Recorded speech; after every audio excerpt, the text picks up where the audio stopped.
Hardware पर स्वागत है आप सभी का मनीष टेक सीरीज के इस 22nd पार्ट में। सो गाइस इस पार्ट में हम लोग रिएक्ट के बहुत ही इंपॉर्टेंट परफॉर्मेंस ऑप्टिमाइजेशन हुक के बारे में पढ़ने वाले हैं, जिसका नाम है यूज मेमो। सो गाइस अगर हम बात करें रिएक्ट में यूज मेमो हुक की कि हम इसको रिएक्ट में यूज क्यों करते हैं, तो सिंपल आपको एक प्रॉब्लम स्टेटमेंट समझना पड़ेगा, तभी आपको ये पता चल पाएगा कि हम रिएक्ट में यूज मेमो हुक का यूज क्यों करते हैं। सो गाइस सिंपली आप ये समझो कि रिएक्ट में जब भी किसी कंपोनेंट का स्टेट या प्रॉप्स चेंज होता है, मतलब उसकी वैल्यू चेंज होती है, तो वो कंपोनेंट जो है वो दोबारा री रेंडर होता है। अब देखो री रेंडर होने के दौरान कंपोनेंट के अंदर जितना भी जावा स्क्रिप्ट का कोड लिखा हुआ है वो भी दोबारा से एग्जीक्यूट होगा, और उस कोड में कोई हैवी कैलकुलेशन, फिल्टरिंग, सॉर्टिंग या फिर लार्ज लूप लगा रखा है, तो हर रेंडर पर वह कैलकुलेशन दोबारा से होगा, चाहे हमें उसकी जरूरत हो या ना हो। बस यहीं पे हमें जो है कि परफॉर्मेंस का इशू आता है। इसी परफॉर्मेंस इशू को रिजॉल्व करने के लिए हमें यूज मेमो हुक का यूज करना होता है। सो गाइस चलिए वीडियो को स्टार्ट करते हैं। पहले परफॉर्मेंस वाला प्रॉब्लम हम लोग क्रिएट करेंगे, उसके बाद हम लोग यूज मेमो हुक का यूज करके उसको रिजॉल्व करेंगे। तो गाइस मिलते हैं इस वीडियो के एंड में, ताकि हम ये जान पाए कि हम नेक्स्ट वाले वीडियो में क्या पढ़ने वाले हैं। और उससे पहले गाइस अगर आप चैनल पर नए हो तो प्लीज चैनल को सब्सक्राइब कर लो और बेल आइकन दबा लेना, ताकि इस तरीके का अपडेट आपसे मिस ना हो। तो चलते हैं अपने कोडिंग स्क्रीन पे।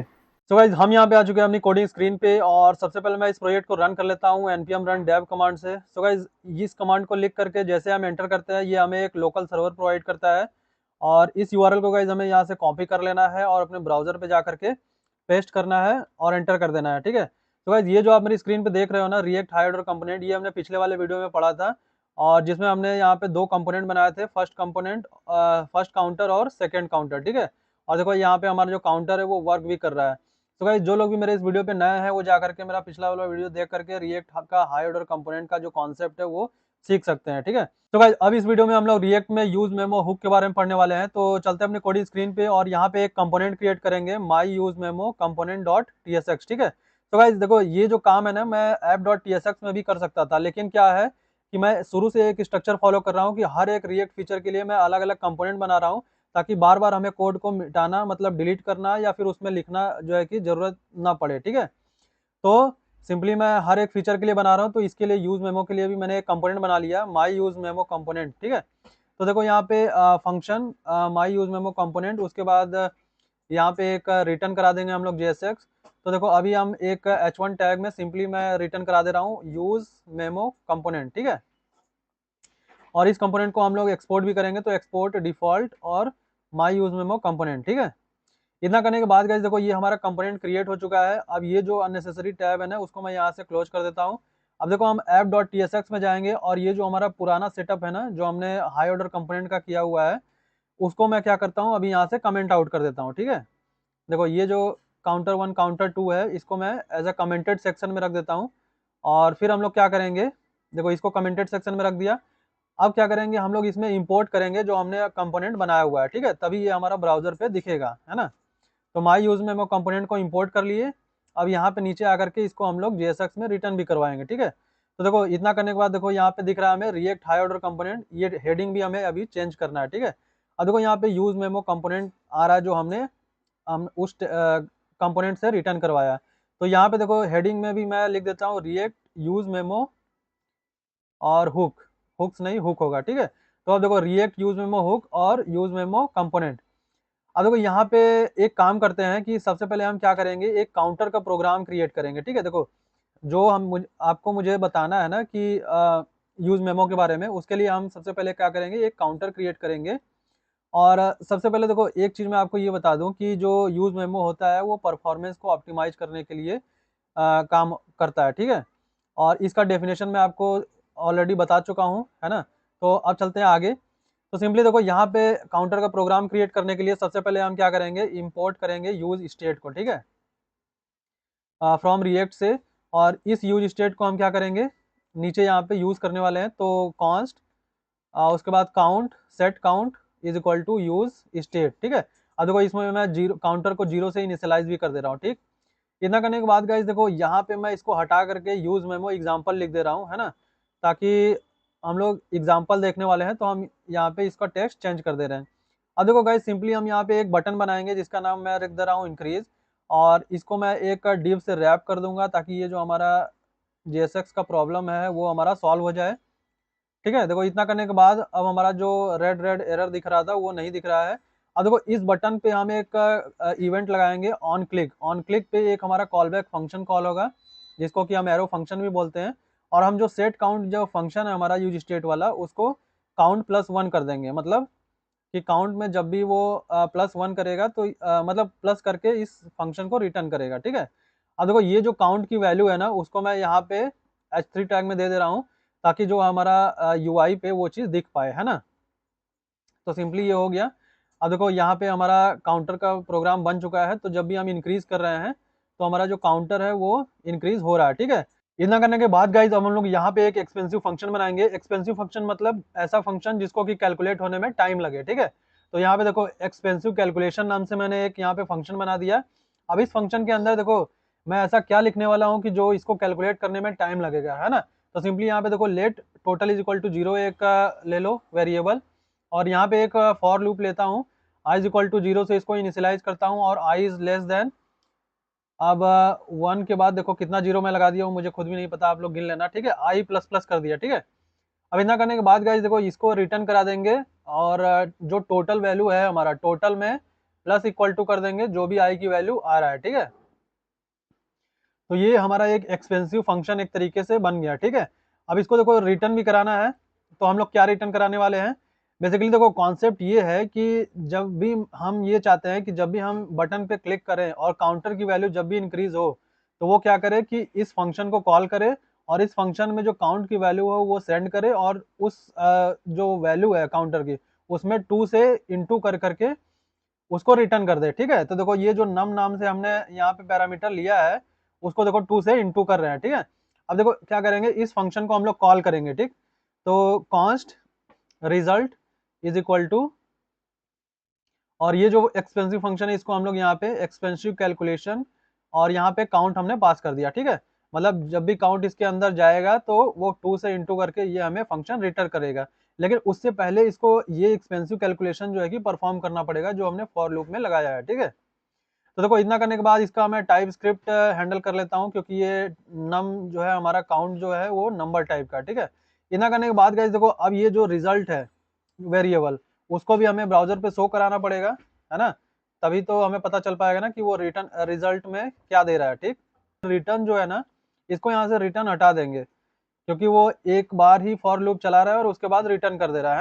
तो सिंपली देखो अब हम क्या करने वाले हैं कि यही जो चीज है जो लेजी लोडिंग हो रहा है ना, उसको मैं आपको दिखाने वाला हूँ ब्राउजर पे कंसोल में, ठीक है। देखो सिंपली सबसे पहले मैं एक काम करता हूँ, यहाँ पे कंसोल डॉट लॉग करके एक कैलकुलेटिंग नाम से फिर डॉट डॉट डॉट लगा के कंसोल कर दे रहा हूँ, और एक कंसोल मैं वहां डालूंगा सबसे नीचे, है ना, रिटर्न के जस्ट ऊपर, कि ये हमारा कंपोनेंट रेंडर हो रहा है, ठीक है। अब देखो फिर से मैंने रिलोड किया, फिर से देखो बहुत ही ज्यादा स्लो लोडिंग हो रहा है। अब यहाँ से मैं क्या करता हूँ, एक अपना जो इंस्पेक्ट एलिमेंट है वो ओपन कर लेता हूँ, ठीक है। मतलब कंसोल ओपन कर लेते हैं हम लोग। तो देखो फर्स्ट टाइम में नहीं हुआ कंसोल ओपन, अब इसको फिर से इंस्पेक्ट एलिमेंट करते हैं।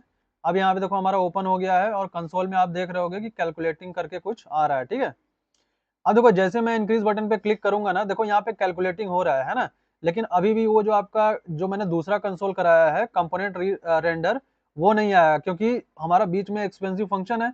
जब तक उसको कैलकुलेट नहीं कर लेता है वो हमारा दूसरा वाला कंसोल प्रिंट ही नहीं करेगा, है ना। तो देखो अब जा करके इसने कंपोनेंट रेंडर को प्रिंट करा है, ठीक है, कंसोल में। अब देखो इसको 3 बार मैं इसको क्या कर दे रहा हूँ, क्लिक कर दे रहा हूँ। तो देखो अभी भी ये हमारा कैलकुलेटिंग कर रहा है, फिर एक बार उसने एक्सपेंसिव फंक्शन रन कर लिया, फिर देखो दूसरी बार कैलकुलेटिंग, फिर तीसरी बार कैलकुलेटिंग, अभी भी। लेकिन देखो ब्राउजर पे हमें वो वैल्यू जो अपडेटेड वाली है वो रिफ्लेक्ट नहीं हुआ है, ठीक है। तो जब जब तक कि वो सारे कैलकुलेशन को कैलकुलेट नहीं कर लेता है, तब तक वो ब्राउजर पे वैल्यू को रिफ्लेक्ट नहीं करेगा, है ना। तो देखो हो गया। अब जा करके उसने देखो काउंट की वैल्यू को 4 किया है, और रिजल्ट में मतलब उसने 2 से इंटू कर करके रिजल्ट को प्रिंट कराया, ठीक है। तो देखो कितना है ना, कितना स्लो काम कर रहा है ये हमारा। तो इससे क्या है कि हमारा जो परफॉर्मेंस है उस पर तो इफेक्ट आ रहा है ना, कि अगर मान के चलो ऐसे ही आपके पास 10 एक्सपेंसिव फंक्शन आप अगर बना देते हो अपने प्रोजेक्ट में, तब तो आपका जो प्रोजेक्ट है वो बहुत ही ज़्यादा स्लो काम करने लगेगा, है ना। तो उसी को रिजॉल्व करने के लिए हम यहाँ पे यूज मेमो जो कॉन्सेप्ट है उसका यूज करने वाले हैं, ठीक है। अभी देखो फिलहाल के लिए यहाँ पे हमारे पास एक्सपेंसिव फंक्शन में सिर्फ ये लूप चल रहा है, लेकिन कल को आपको डेटाबेस से खेलना होगा, तो जो प्रोडक्ट है, हो सकता है कि आपके पास हजारों प्रोडक्ट ऐसे हों जिनको डेटाबेस से लाने में प्रॉब्लम हो रही हो, मतलब टाइम लग रहा हो, तो उसको आपको ऑप्टिमाइज कराना पड़ सकता है, ठीक है। तो सिंपली आप देखो यहाँ पे मैं एक और काम करता हूँ, कि कॉन्स्ट करके टेक्स्ट कॉमा सेट टेक्स्ट, ठीक है। और यहाँ पे इसको जो अभी ब्लैंक कर देता हूँ, ठीक है। मैंने एक और वेरिएबल क्रिएट कर दिया। बेसिकली अब मैं एक इनपुट क्रिएट करने वाला हूँ, ठीक है, जिससे कि मैं आपको ये दिखाऊंगा कि जब मैं उसमें एंटर कर रहा हूँ ना, तो कितनी देर बाद जो है कि वो इनपुट टाइप हो रहा है, ठीक है। तो देखो input type equal to text, और यहाँ पे हम लोग क्या करेंगे, प्लेस होल्डर ले लेते हैं एक, एंटर टेक्स्ट हियर, ठीक है। उसके बाद देखो यहाँ पे हम लोग क्या करेंगे, एक नेम ले लेते हैं। नेम में नेम नहीं लेते हैं क्योंकि वो दोनों सेम हो जाता है, इसलिए name is equal to my name ले लिया, ठीक है। और उसके बाद यहाँ पे हम लोग क्या करेंगे, ऑन चेंज पे, इस इनपुट फील्ड के ऑन चेंज पे हम लोग क्या करने वाले हैं, वैल्यू को सेट करने वाले हैं, ठीक है। तो पहले सेट टेक्स्ट वाला जो फंक्शन है, वैसे देखो जैसे कॉलबैक फंक्शन होता है ना, एक एरो फंक्शन को एज ए कॉलबैक फंक्शन पास करेंगे, और फिर सेट टेक्स्ट जो हमारा फंक्शन है उसमें हम E dot target dot value को और डॉट वैल्यू है ना, उसको जो है कि ऑन चेंज पे सेट करेंगे। और ये जो वैल्यू है हमारा, वैल्यू फील्ड है, सॉरी, हाँ, जो वैल्यू है हमारा उसमें हम लोग टेक्स्ट को यहाँ पे पास कर देंगे, ठीक है। तो जब भी वो चेंज करेगा तो जो उसकी वैल्यू है वो इनपुट फील्ड में सेट हो जाएगी। अब देखो इसको फिर से मैं रिफ्रेश करता हूँ। अब देखो हर बार जब भी मैं रिफ्रेश कर रहा हूँ, हर बार आप देखोगे कि बहुत ही ज़्यादा स्लो लोडिंग हो रहा है ना, क्योंकि अभी हमने यूज मेमो का यूज़ नहीं किया हुआ है। तो गाइस पेशेंस रखो, हम आगे यूज मेमो का भी यूज़ करने वाले हैं, उसके बाद मैं आपको दिखाऊंगा कि कितना फास्ट ये काम करता है, ठीक। अब यहाँ पे मैं TEMP है ना, 3 बार मैंने 3 और टेक्स्ट डाल दिया, टेम्प, लेकिन फिर भी आप देखो यहाँ पे कैलकुलेट कर रहा है ना, अभी भी इनपुट बॉक्स में टेक्स्ट हमारा पूरा नहीं आया है ना, देखो टाइम ले रहा है। तो जब तक ये कैलकुलेट नहीं कर देता है तब तक पूरा जो टेम्प नाम का जो हमारा ये वर्ड है वो उसमें इनपुट बॉक्स में फिल नहीं होगा, ठीक है। तो देखो है ना कितना परफॉर्मेंस का इशू, कि इसी तरीके से आप अगर 10 और यहाँ पे use effect sorry use state का यूज कर लो, तो आपका कंपोनेंट मतलब बहुत ही ज़्यादा स्लो करने वाला है, काम करने वाला है ना, क्योंकि हर बार वो कैलकुलेटिव मतलब फंक्शन को कैलकुलेट करेगा, और हर बार आपका जो ब्राउज़र पे बहुत ही स्लो चीज़ों को लोड करेगा, ठीक है। तो इसी प्रॉब्लम को देखो सॉल्व करने के लिए ना, देखो सॉल्यूशन ढूंढने से पहले ना आपको प्रॉब्लम के बारे में पता होना चाहिए, ठीक है। तो आई थिंक कि देखो अब आपको प्रॉब्लम जो है कि बहुत ही अच्छे से पता चल गया है, अब उसके सोल्यूशन पे हम लोग काम करेंगे, ठीक है। देखो मैंने यहाँ पे बहुत सारा टेक्स्ट जो है कि एक रैंडम टेक्स्ट यहाँ पे एंटर कर दिया है, लेकिन अभी भी जो है कि ये इनपुट बॉक्स में नहीं दिख रहा है। देखो राइट साइड में देखो किस तरीके से कैलकुलेट हो रहा है ना, जब तक कि जितनी बार मैंने इंटर किया है टेक्स्ट, उतनी बार ये कैलकुलेटिव फंक्शन कैलकुलेट नहीं हो जाता, तब तक कि वो जो है कि इनपुट बॉक्स में वैल्यू को फिल ही नहीं करेगा, ठीक।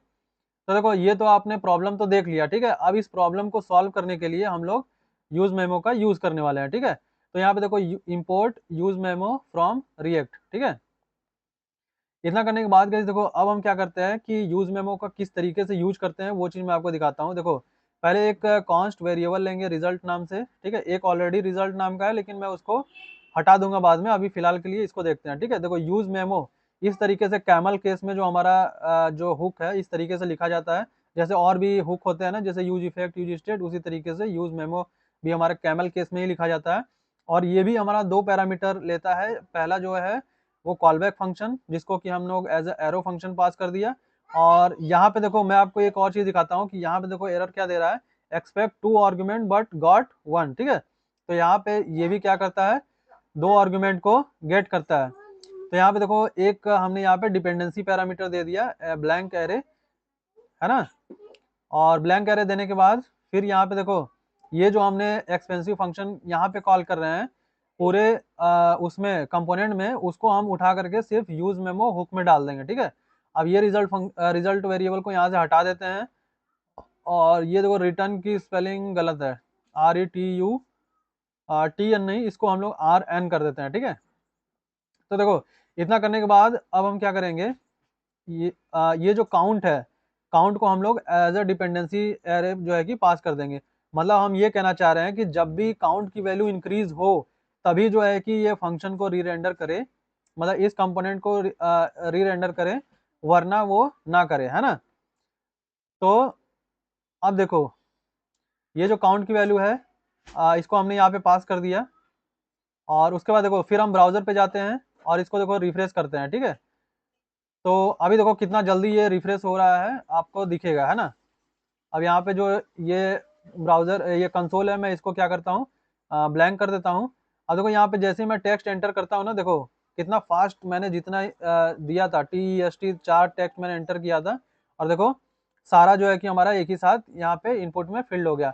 और आप राइट साइड में ये भी देख रहे होगे कि जो एक्सपेंसिव फंक्शन में हमने एक कैलकुलेटिंग और डॉट डॉट डॉट नाम का कंसोल कराया था, वो भी हमारा यहाँ पे शो नहीं हो रहा है ना। क्यों? क्योंकि हमारा जो वो फंक्शन है वो कॉल ही नहीं हो रहा है ना, उसको हमने कंडीशनल पास कर दिया कि जब भी हम सिर्फ इंक्रीज बटन पे क्लिक करेंगे, मतलब काउंट की वैल्यू जब भी चेंज होगी, तभी जो है कि उसको उस फंक्शन को कॉल करना है, वरना नहीं करना है। तो इतना करने के बाद अब आई थिंक कि आप लोग देखो सोल्यूशन और प्रॉब्लम दोनों समझ गए होंगे। और उसके बाद देखो ये कैलकुलेटिंग वाला जो फंक्शन है ना, एक्सपेंसिव फंक्शन, वो हमारा कॉल नहीं हो रहा है, ठीक। इतना करने के बाद गाइज अब हम देखो कोई भी मतलब टेक्स्ट यहाँ पे दे देते हैं। अब ये देखो स्मूथली काम करे। सो गाइस आई होप कि आपको यूज मेमो हुक के बारे में समझ में आ गया होगा, और इसके नेक्स्ट वाले वीडियो में हम लोग यूज कॉलबैक हुक पढ़ने वाले हैं। और अगर ये वीडियो आपको अच्छी लगी गाइस तो प्लीज वीडियो को लाइक कर देना, चैनल पर नए हो तो सब्सक्राइब कर लेना और बेल आइकन दबा लेना, ताकि इस तरीके का अपडेट आपसे मिस ना हो।